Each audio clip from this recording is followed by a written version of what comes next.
Hey, everybody, you made it just in the nick of crime. Hope you guys are having a great Tuesday evening.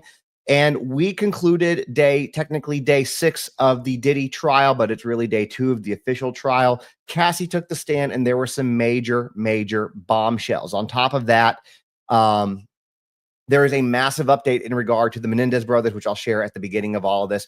Real quick side note, if you are watching this on TikTok, make sure to hit that follow button. Make sure to tap that screen. Let's get that to over 10,000 as quickly as we can. And for my TikTok peeps, we are still doing the Tuesday night sub live. You guys are going to get one tonight and on Thursday night, because I'll be going out of town and because I wasn't able to do it last week because my voice was shot. I am live on YouTube, so if you come in late on Instagram or on TikTok, and I will remind you guys this throughout this, you can jump over to YouTube where this is being recorded. Now, I did a midday recap because there was so much that came from Cassie. And so I'm not going to go over and do that again. All of that stuff is already saved on YouTube in the video that I did. It's titled, I think Diddy Day 6 midday recap, something like that. Very easy to find when you go to my live videos, and you can check it out there and see what you missed. It wasn't very long because you guys know how I like to do it. I like to just give you the facts. So what I'm going to warn you before we get into this is viewer discretion, listener discretion is advised. I'm going to keep this as social media friendly as I possibly can, but know that this got a little graphic today, a little more than a little disturbing. If you saw any of my shorts, you kind of have an idea of what some of that stuff is. And that's what we're going to be talking about. All right. The last thing I'm going to say, and I'm not going to throw anything up on the screen right now because I'm limited on time and I didn't get a chance to put it all together for a long story. Anyways, follow me on Substack, because if you can't watch the long things, I will send out Substack recaps every single day. Twice a day if I can, once a day for sure, recapping everything that happened. So if it's easier for you to read and not watch a video, then you can do Substack. If it's easier for you to watch a video and not read, then make sure to follow on YouTube and have those notifications on. Now, before we get into the Diddy stuff, let me give you a real quick, massive update regarding the Menendez brothers, Eric and Lyle Menendez. If you don't know that case, this is not the thing. This is not the video where I'm going to give you guys a recap of it, but know that it is a big case. The judge granted them today resentencing and then resentenced them to 50 years to life. Now, let me explain to you what that means real quick, okay? Initially, when they were sentenced, they were first arrested in 1989, and when they were first sentenced, they were sentenced to life without the possibility of parole.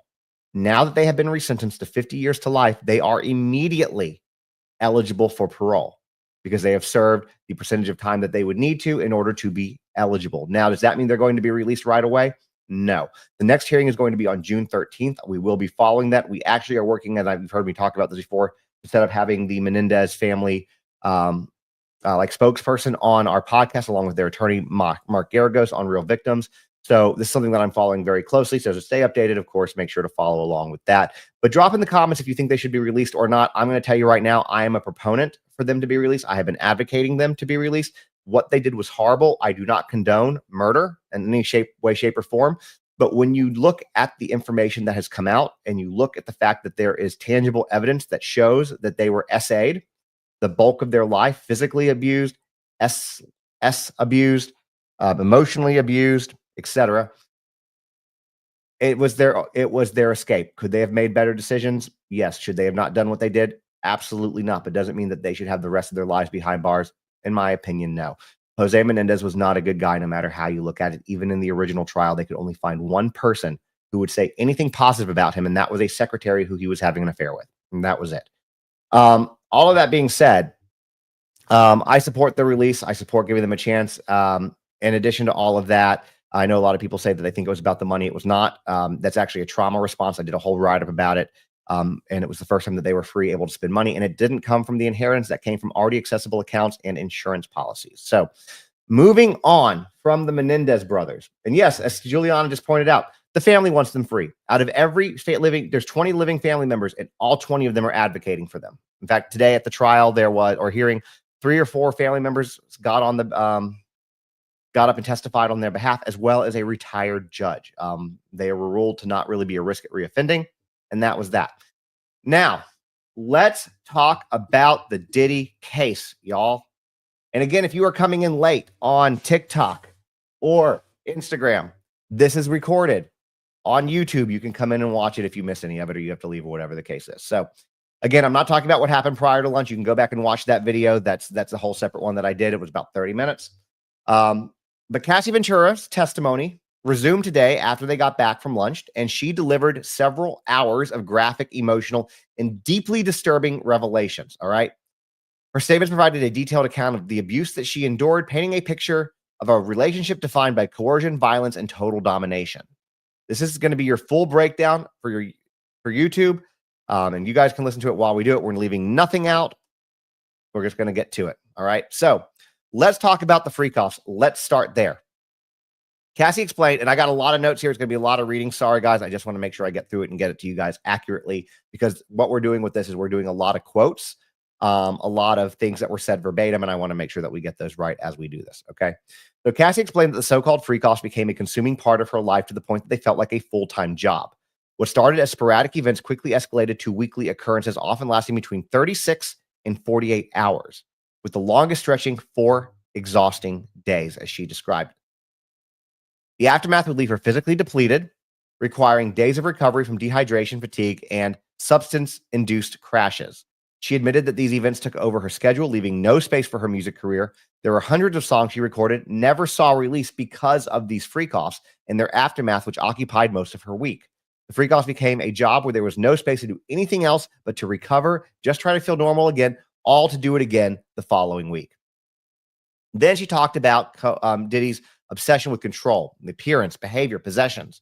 She described the extent of his control over her life, from her physical appearance to her material possessions. He dictated how she should dress, what hairstyles were acceptable, even commented on her ethnicity, once telling her that she looked too Mexican. And that was with a particular hairstyle. All right. Her nails had to be white or French tipped. He frequently discussed body modifications, including breast implants, to keep her appearance aligned with his preferences. Any deviation from his expectations would result in punishment. Cassie recalled how Combs would take away her car, her jewelry, and even her living spaces as forms of discipline, as forms of punishment. His staff and security were often tasked with physically retrieving these items at his command. She clarified that while physical things didn't matter to her, his approval did. So basically, here's what happened. She didn't do what he wanted. He would come in and take her things, punish her like she was a little child. I'm going to take your car. I'm going to take your phone. I'm going to take your jewelry. I'm going to take your laptop because you didn't do what I want you to do. You didn't meet the expectations to what I thought you should meet in your physical appearance. Beyond effed. Beyond effed. Now, let's talk about her orchestrating and managing the freak offs now. She was a participant, but she also had to orchestrate and manage them. So she was directed to find male escorts who had to meet Diddy's specific physical requirements. She would use websites like Craigslist, Backpage, and Cowboys for Angels. I have never heard of the last two. I didn't know Craigslist is. However, every candidate had to be personally approved by Sean Combs. She said, quote, I definitely had to show him, and then explained how she'd forward photos for his selection. The sessions themselves were meticulously choreographed. Sean Combs controlled every aspect down to the lighting, the sequence of the acts, the use of baby oil. Heated baby oil was a signature requirement applied every 5 minutes to ensure participants were constantly glistening.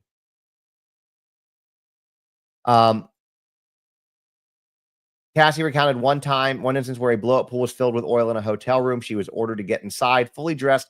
Typically, they would use around 10 large bottles of Johnson's baby oil per session. When supplies ran low, Combs staff or hotel employees were sent out to replenish them.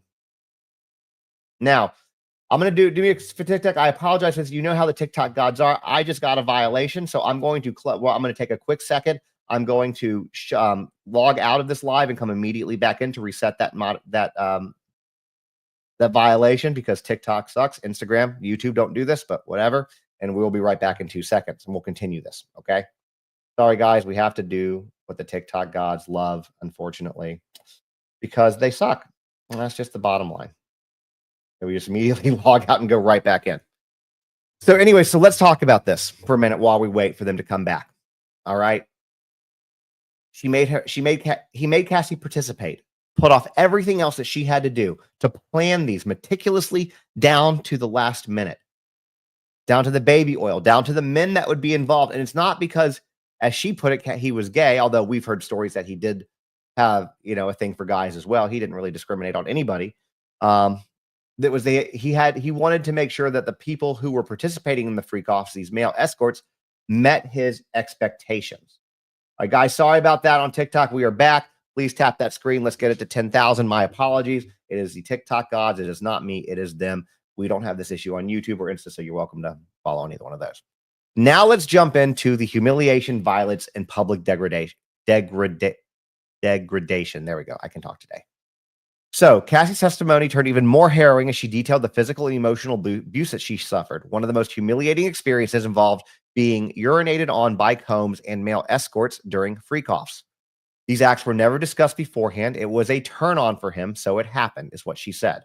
On one occasion, she began choking as an escort urinated in her mouth. She explained that she was so high on substances that impaired her ability to resist. She said, quote, "You don't have a lot of control at that moment."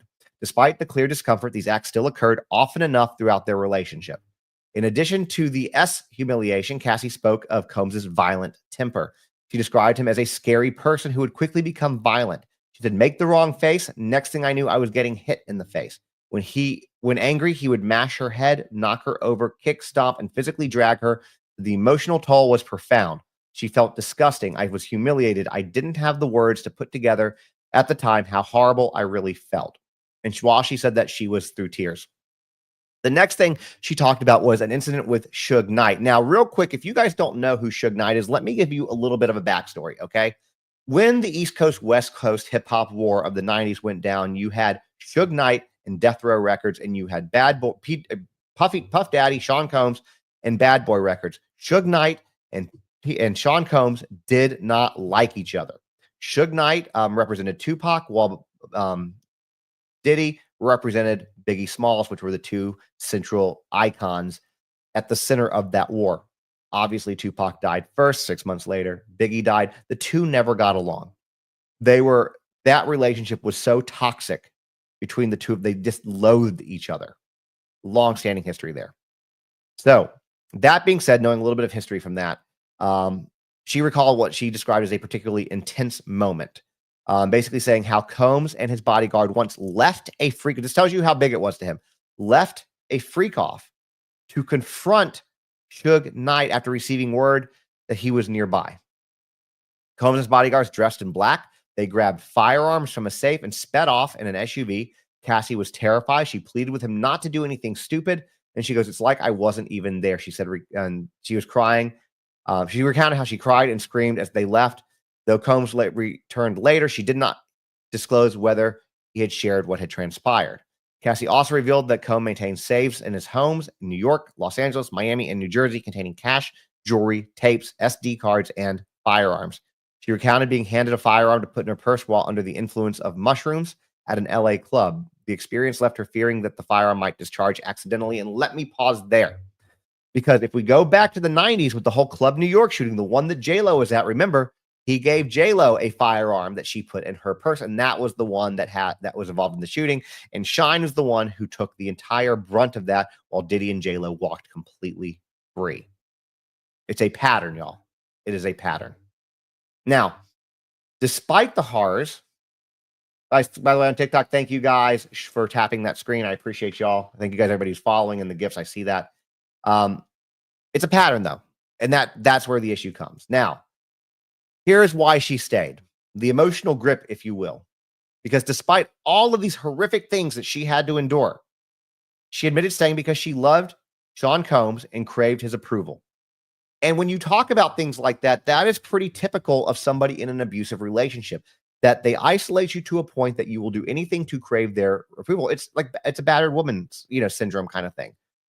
Any type of abusive, like, you think about like my own personal experience is, I have very toxic, abusive parents, my mom in particular, and you would do anything to try to get her approval.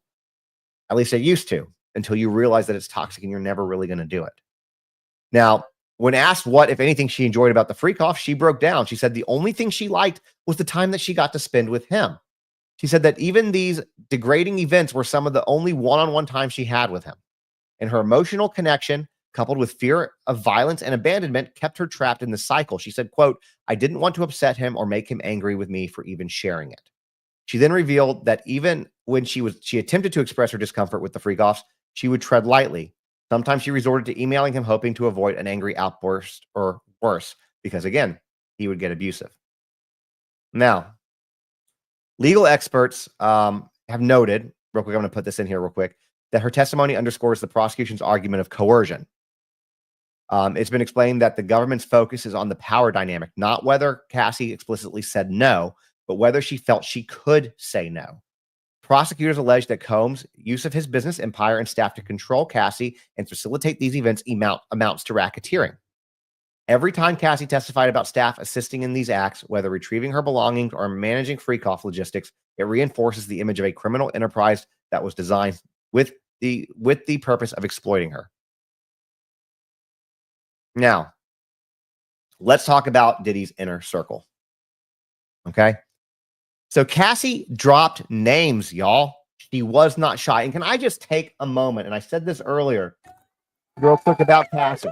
Can I take a moment and give her a round of applause? Because going up there, 8 months pregnant, knowing the type of person that Diddy is, knowing the type of power dynamics that are at play, and coming up here as a star witness, providing all this, connecting the dots, this is a woman with balls of steel. This woman is as brave as they get, and she deserves to be commended. She is a badass in every sense of the word. And I got restricted again. Oh, well, we're going to just go with it. So, anyways, she started naming names. Trusted citizens like Christina Coram, Neil Dominic, talking about how integral they were at maintaining Combs' grip over her. Everything from scheduling to what kind of mood he was in. Cassie explained that when she asked about her conversations with Coram, she said, quote, "I talked to her a lot. She knew a lot of my personal things." Coram has previously been referred to others as the Ghislaine Maxwell to Diddy's Jeffrey Epstein, if that gives you an idea. Although she is not at this point charged with any crimes. Security was another tool that he used for control. Cassie testified that Combs' longtime guard, R. Rock, would confiscate her belongings as punishment on Diddy's orders. She said, quote, "I'd get my car taken away, get kicked out of an apartment, I'd have jewelry taken away. It was very random depending on how Sean felt." Other security personnel, including Roger Bonds, Uncle Paulie, Fahim, and Malik, all of whom Cassie said played roles in executing Combs' directives. She also testified that when she tried to avoid Diddy, R. Rock was tasked with finding her. Meaning, here's what would happen.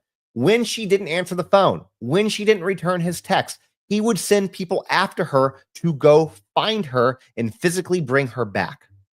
That is what he did. That is what he did. Now, let's jump back to the freak-offs for a minute, okay? And let's talk about the operational side of it. So, Cassie provided specifics that are very damning, in my opinion. If you guys remember from yesterday's testimony and from the end of his cross-examination today, the male stripper Daniel Phillip had previously testified that he was paid anywhere from $700 to $6,000 to have relations with Cassie at Diddy's request, though at times he wasn't paid at all. Cassie confirmed these figures, saying escorts were typically paid between $1,500 and $6,000. He said she was usually the one handing them the cash, though sometimes Combs' security would deliver the money. But it sounds like it was pretty much never Diddy himself. He always had a go-between when dealing with these kind of things. At least that's what it seems like to me. Cassie explained the supplies for these encounters, baby oil, Astroglide, prophylactics were handled by Diddy's staff. Combs preferred Johnson's baby oil and insisted it always be heated. She said, quote, "He would say, 'You're too dry. You need to put more oil on. You need to be glistening. You need to be shining.' It wasn't unusual to go through 10 large bottles of baby oil in a single session. On one occasion, a blow-up pool filled with baby oil was set up in a hotel room. Cassie described how she was ordered to climb into the slippery mess in her outfit and shoes, shaking her head at the memory. She said it was such a mess. It was like, what are we doing?" Cassie also revealed the pseudonyms that they used while orchestrating these encounters. She would book hotel rooms and escorts under the alias Jackie Star, while Diddy would go by Frank Black or Frank White. These sessions weren't confined to Los Angeles. They took place in Miami, New York, Los Angeles, Atlanta, Ibiza, Turks and Caicos.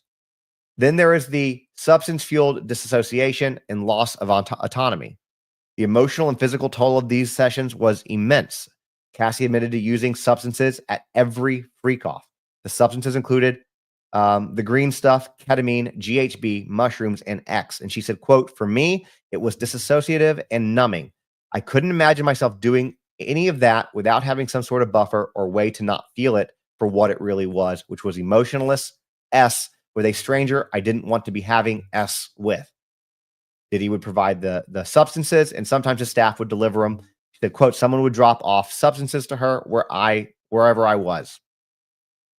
Prosecutors then presented a photo of various escorts Cassie had been tasked with hiring. Some were identified by their real names, while others were known only by nicknames such as the Punisher.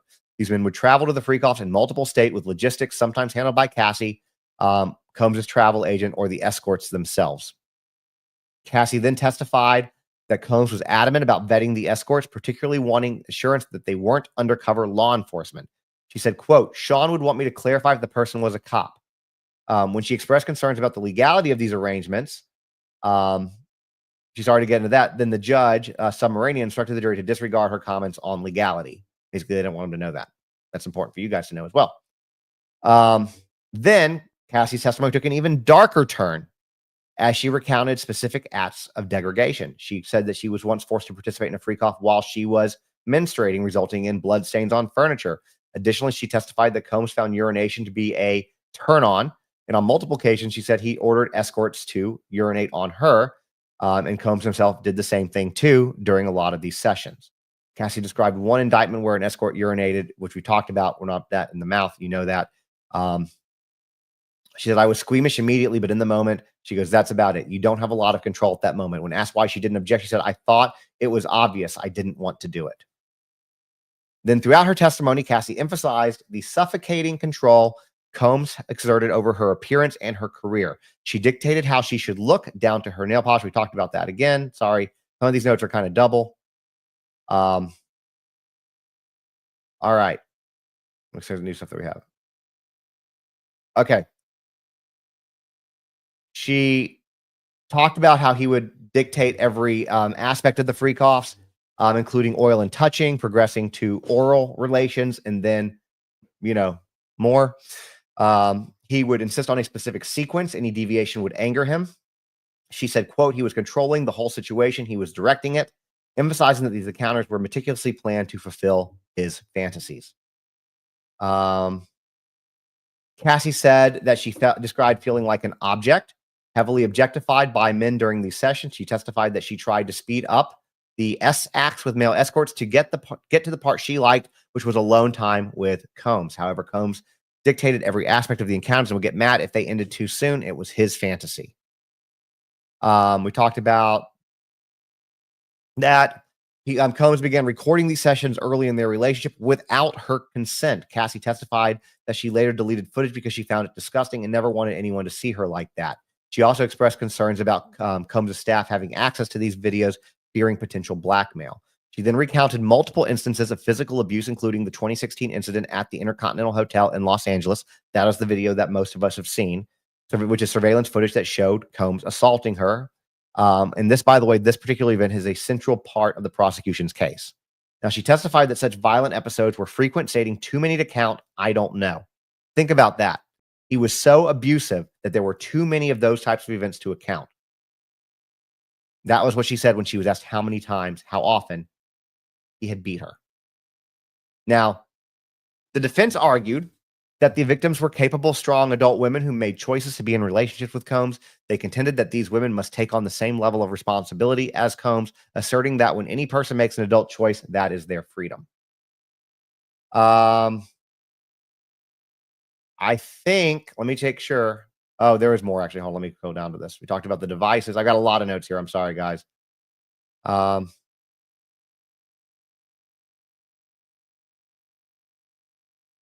with me, guys. I'm trying to look at my things here. Okay. They're talking about that. We'd already know this. Recall's becoming her full-time job. There's something else specific that I want to make sure that you guys know about.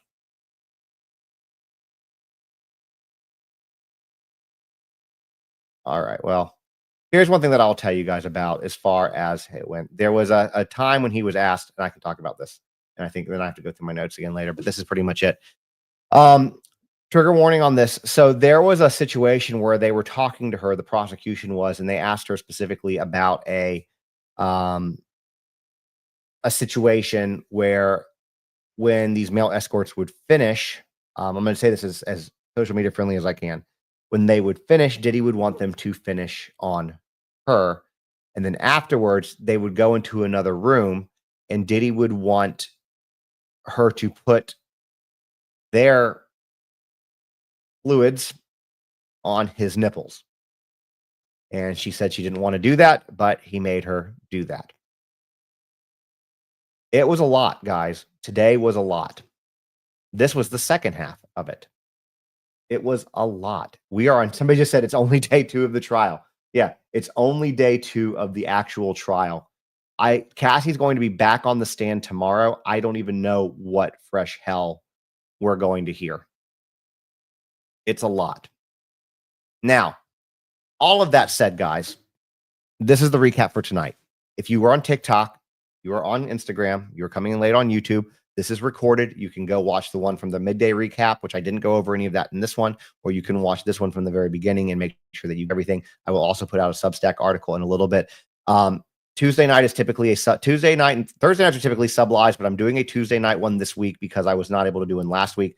So I'm going to go in this live now so you guys can have this. We'll be back, of course, tomorrow with more updates, midday probably, and evening updates, recaps on what's going on, as well as videos throughout the day. But I will be doing a sub live tonight on TikTok, but know that this is something that's for them, that we're not going to make you guys have to sub to hear me talk about this case, which is why I'm doing this now before the sub live. So if you want to sub and support, you can do that. But you don't have to do that if you don't want to. Anyways, that being said, I will see you guys tomorrow. I appreciate y'all tuning in. I appreciate everybody on Insta, TikTok, and YouTube. And we will see you guys tomorrow. Have a good night.